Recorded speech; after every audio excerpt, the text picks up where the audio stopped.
Today on the milk markets, we're going to be talking about support, resistance, how to chart it, and why it is important. Understanding these levels in any market is an important step for a profitable trading strategy and can give you a better understanding of where the price might go next. Now, one thing to keep in mind when charting support and resistance is this is a price range where the price is going to more likely reject or have some sort of a consolidation phase instead of continuing its downward or upward price movement.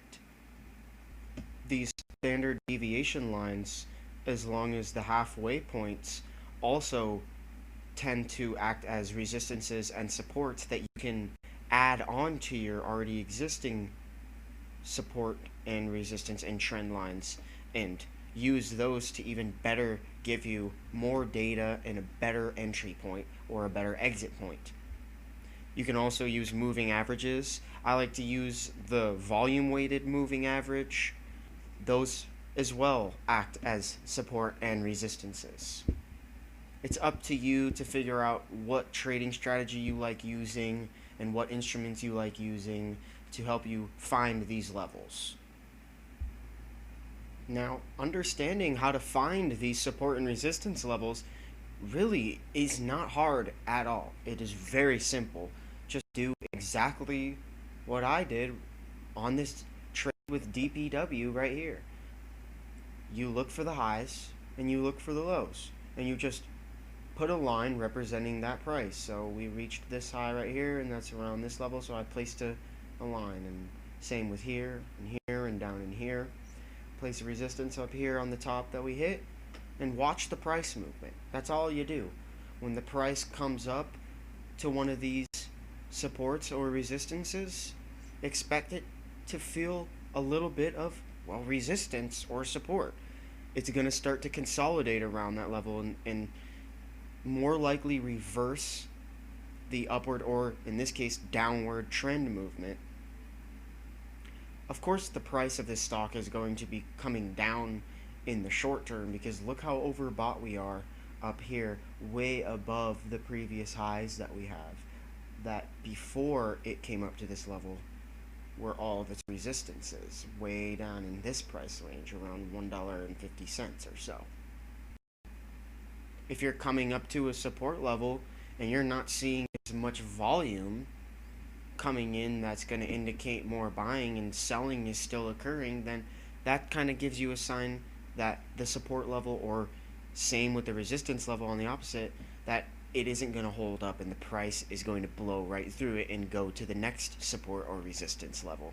You can use these, like I said, to chart your entries and to get a better understanding of where the price is going to go next, so you don't end up in some trade that is dropping 10 or 20% when you thought it was going to continue its nice uptrend, when all you had to do was go and look at its support and resistance and see how overbought it was, and you would have instantly told yourself, no, it was too late, I missed the trade.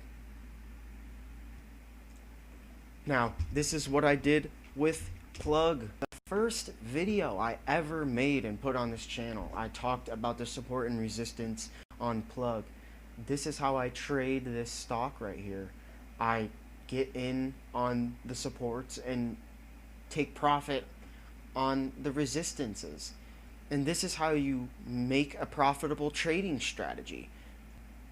It's so important to remember to keep in mind resistance and support levels, because they really can give you a solid entry and a solid exit point, and can prevent you from, like I said, getting in when it's overbought or selling when it's oversold.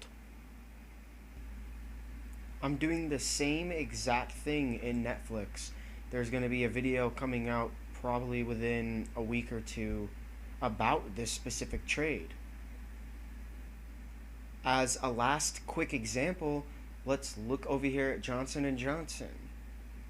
You see that the price tends to reverse its downward trend movement when we get around this 136 range, also around the 139 range and the 143 range.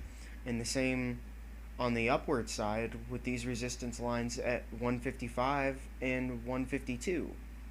And you can use these to chart your entries down here low and make sure that you're selling high. Make sure you're not buying too high or selling too low. It's very simple to understand. You go back in time, you search for the lows, you search for the highs, and you plot those prices. And when the price gets to those specific zones, you watch out for consolidation, you watch out for trend flips. That is how you create a profitable trade strategy.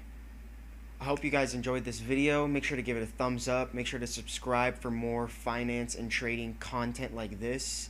Make sure to leave a comment on what you guys think, and make sure to have a great day. Peace.